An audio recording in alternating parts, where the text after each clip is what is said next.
Bonjour, c'est Capucine et bienvenue donc dans cette vidéo. Donc on va parler des problèmes d'écriture, troubles de l'écriture et puis acquisition de l'écriture et on va voir un petit peu comment on va pouvoir aborder ce problème-là.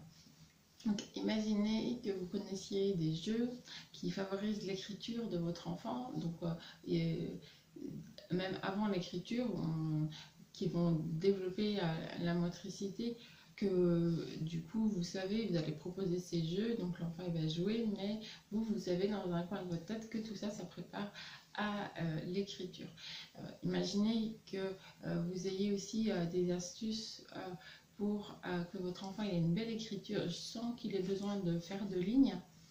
Et du coup, ça permet sur les enfants qui ont des difficultés donc, à l'écriture, de leur relâcher un petit peu la pression sur ce sujet-là.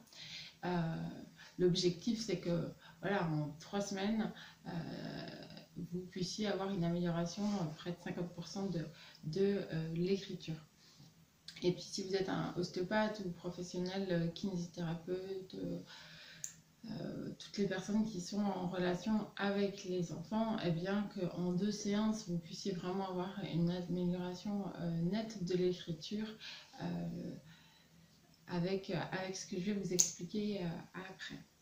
Donc c'est sûr que c'est pas forcément pour tout le monde, faut y investir un petit peu du temps, de l'énergie, faire les exercices, aussi comprendre certains mécanismes du cerveau qui euh, changent de l'idée que faut faire des lignes, faut faire des lignes, faut faire des lignes pour améliorer. Voilà. Il y a certaines choses qu'il va falloir comprendre. Alors, les difficultés qui seront rencontrées, comme moi je le vois en cabinet, des fois ça va jusqu'au refus de l'écriture où l'enfant il ne peut plus toucher un crayon et du coup ça va entraîner forcément des difficultés scolaires et puis parfois des échecs scolaires parce que l'écriture aujourd'hui elle est partout. L'enfant il ne peut pas échapper à l'écriture aujourd'hui. Alors même s'il y en a qui arrivent à mettre en place des choses avec les ordinateurs et tout ça, mais c'est toujours un parcours du combattant pour les parents pour pouvoir faire reconnaître toutes ces choses et puis arriver à mettre en place des aides. C'est des démarches des fois qui sont très lourdes et puis des fois les parents ils se sentent un petit peu seuls dans cette démarche. Et puis les enfants, c'est vrai qu'ils sont souvent un peu un peu tristes et puis on va mettre toujours en avant leurs difficultés plutôt que leurs qualités parce que des fois il y a ce problème d'écriture mais à côté c'est des enfants intelligents qui comprennent plein de trucs, qui à l'oral sont très doués, ils vont poser des questions pertinentes et puis du coup, ça va être des enfants des fois qui à cause de ce problème d'écriture, ils vont être incompris soit par le monde enseignant, soit par les autres enfants. Euh, et puis, des fois, moi, je vois des parents euh, qui rencontrent des difficultés à trouver des solutions vraiment efficaces ou vraiment à trouver un système de collaboration qui marche bien au sein de l'éducation nationale. Et c'est vrai qu'il y a certains parents qui se retrouvent dans c'est dommage de dire ça, mais voilà, dans des combats pour arriver à ce que l'enfant soit vraiment bien accompagné, quoi. Donc aujourd'hui, la solution pour ces enfants, c'est soit d'arriver à mettre en place un accompagnement, un ordinateur, euh, et puis faire des lignes. Donc, euh, ou bien vous tourner vers d'autres solutions, puis devenir indépendant dans cette prise en charge des troubles d'écriture. Et donc, ce qu'on va voir, c'est comment on va travailler en fait sur la mécanique du corps, parce que finalement, écrire, c'est de la mécanique. Il faut que le poignet il puisse bouger, le coude, l'épaule. Il faut que la posture elle soit bien stable. Et puis, il faut aussi, donc si vous suivez cette chaîne depuis un moment, vous savez que je vous parle régulièrement des réflexes archaïques. eh bien, il faut aussi que les réflexes archaïques ils soient pas là parce que sinon ils vont vraiment perturber dans l'écriture. Donc, il y en a principalement un réflexe qui va perturber dans l'écriture, c'est le réflexe d'agrippement. Il est assez connu celui-là parce qu'en fait, le petit enfant, quand vous lui mettez quelque chose dans la main, il serre. D'accord, voilà, c'est comme ça, on le voit. Et du coup, normalement, progressivement, l'enfant, il va commencer à pouvoir ouvrir les mains et puis il va pouvoir lâcher tous les objets par terre. C'est cette phase où il vous jette tous les objets par terre. Et puis, il va développer sa motricité fine. Sauf qu'il arrive parfois que ce réflexe, en fait, il perdure et il perdure plus tard. Et en fait, ce qui se passe chez ces enfants, souvent, avec les troubles d'écriture, ils conservent un réflexe d'agrippement. En fait, ça veut dire que quand le stylo il va venir toucher là, dans la main, en fait, le réflexe va se déclencher. Donc, c'est des enfants qui sont hyper crispés sur leur crayon et qui peuvent percer des fois la feuille tellement ils sont crispés. Donc, tant qu'on a ça, on a un caillou dans la chaussure qui va nous embêter pour l'acquisition de l'écriture. Et tout à l'heure, je vous ai parlé aussi, donc ça, c'est ce réflexe, on le retrouve chez les enfants qui sont déjà à l'écriture et qui se retrouvent en difficulté dans l'écriture. Mais l'autre jour, moi, mon fils, il a 3 ans et demi, donc il commence à faire des petits gribouillis et tout ça, mais c'était vraiment pas sa tasse de thé. Et donc l'autre jour, je sais pas, je regardais ses mains, puis je trouvais que le réflexe était encore un petit peu là en fait. Donc je lui ai fait mon petit truc, les petits exercices, la petite séance. Et 2 jours après, il s'est mis à écrire, dessiner, vraiment on a senti le cap qui était passé parce que finalement ses mains elles lui permettaient pas encore d'écrire en fait. Donc ça c'est vraiment quelque chose qui est vraiment, j'ai trouvé génial. Et puis il a une nounou qui m'a aussi fait la réflexion qu'il avait vraiment eu un déblocage sur le stylo et tout ça. Donc maintenant, vous savez, voilà ce qu'il faut faire. Il faut faire perdre ces réflexes aux enfants qui ont des troubles de l'écriture. Mais il vous manque un petit peu peut-être comment le tester, les protocoles, les exercices et tout ça. Et puis aussi des connaissances sur comment fonctionne leur cerveau, sur l'intégration des choses. Donc ce dont vous avez vraiment besoin, c'est tout un protocole pour pouvoir suivre toutes les étapes, avoir tous les exercices et puis comprendre que ces problèmes d'écriture, c'est un problème mécanique et réflexe. À partir du moment où on a débloqué ça, eh bien, l'écriture, eh bien, en tout cas, ça passe un cap et on va pouvoir reprendre d'autres choses en fait. C'est enlever le caillou de la chaussure et ensuite on pourra reprendre, faire des lignes si on a envie et tout ça. C'est la raison pour laquelle j'ai créé une formation qui s'appelle Une belle écriture sans faire de lignes, que vous allez pouvoir retrouver juste en dessous de la vidéo.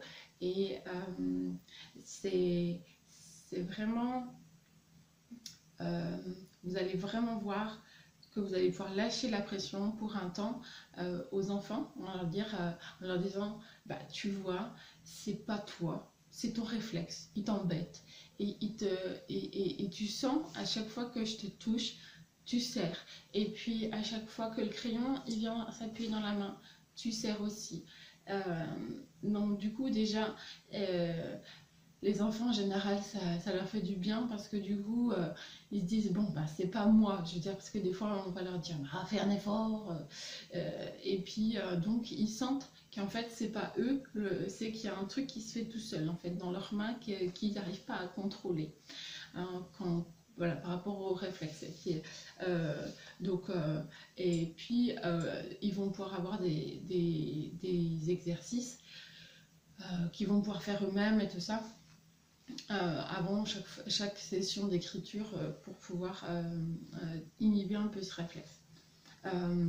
Et moi, je suis vraiment persuadée que n'importe quel enfant ou adulte peut améliorer son écriture et son réflexe d'agrippement parce que le corps et le cerveau sont hyper malléables et à partir du moment où on change des choses, on change la mécanique, eh bien, on va avoir un résultat. Donc, vous pouvez retrouver la formation, elle est juste en dessous. Et donc dans cette formation, donc, on verra comment on va pouvoir tester le réflexe d'agrippement et un autre réflexe aussi, parce qu'il y en a un autre qui peut aussi jouer un rôle dans ce problème d'écriture.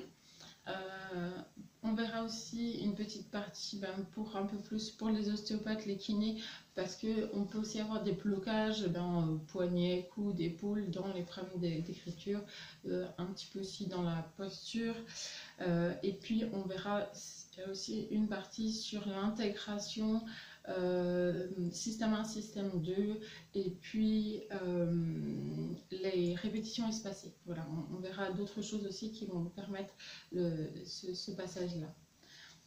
Donc cette formation, elle sera retirée lundi, mais vous pouvez donc la télécharger et puis du coup après vous l'aurez, mais donc lundi elle sera retirée.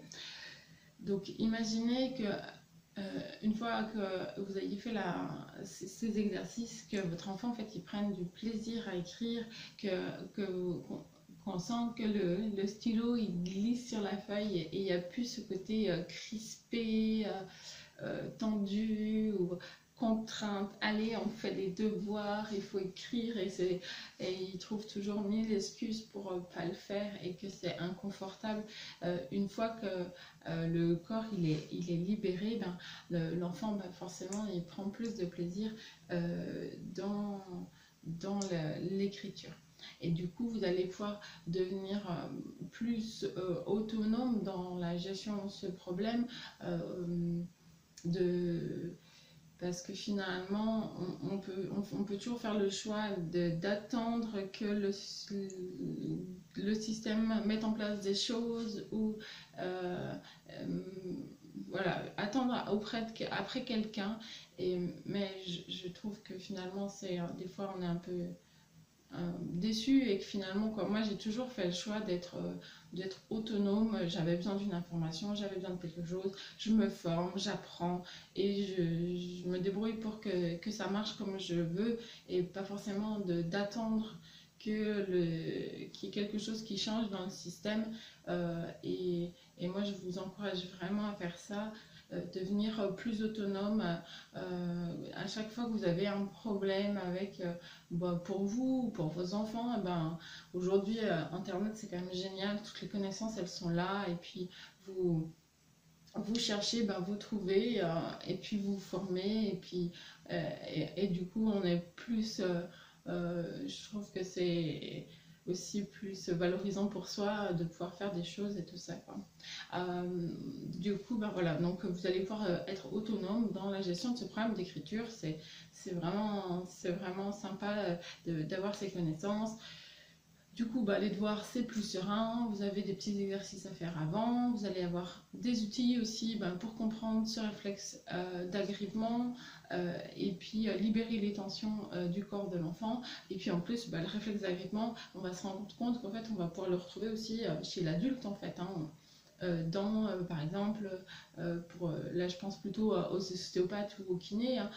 Là on a parlé des problèmes d'écriture, mais votre réflexe d'agrippement, vous allez pouvoir le retrouver dans des gens qui font des problèmes d'épaule, qui ont des métiers de force, où leur agrippement il est toujours trop fort, et de retravailler ces exercices qu'on va voir dans la formation va aussi vous aider dans ces patients-là.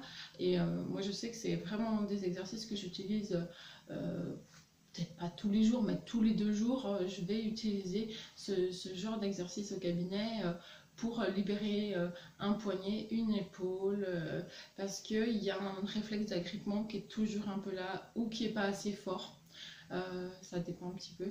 Mais voilà, c'est vraiment des choses que vous allez pouvoir vous servir chez ces enfants-là, mais aussi eh bien, chez des enfants, chez des adultes en fait.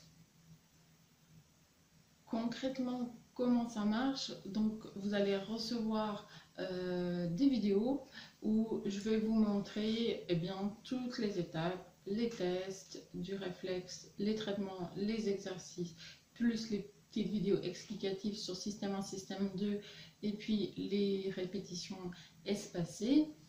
Euh, Quand vous regardez le prix de la prise en charge de ces enfants qui ont des problèmes d'écriture, euh, souvent c'est des suivis lourds, il y a de multiples professionnels qui vont rentrer en jeu et en ayant ces connaissances, finalement, vous accélérez la prise en charge de ces enfants avec les troubles de l'écriture et du coup en accélérant cette prise en charge, finalement ça vous coûte rien parce que vous allez économiser derrière sur les autres suivis qui sont proposés, sur l'achat d'un ordinateur, sur les essais des 50 stylos.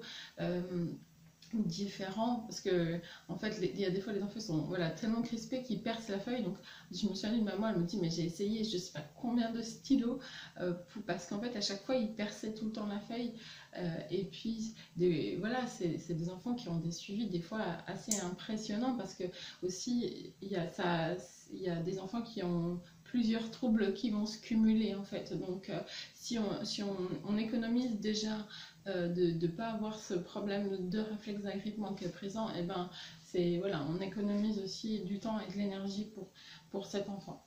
Donc je vous rappelle, donc la formation, vous pouvez la télécharger, elle est juste en dessous.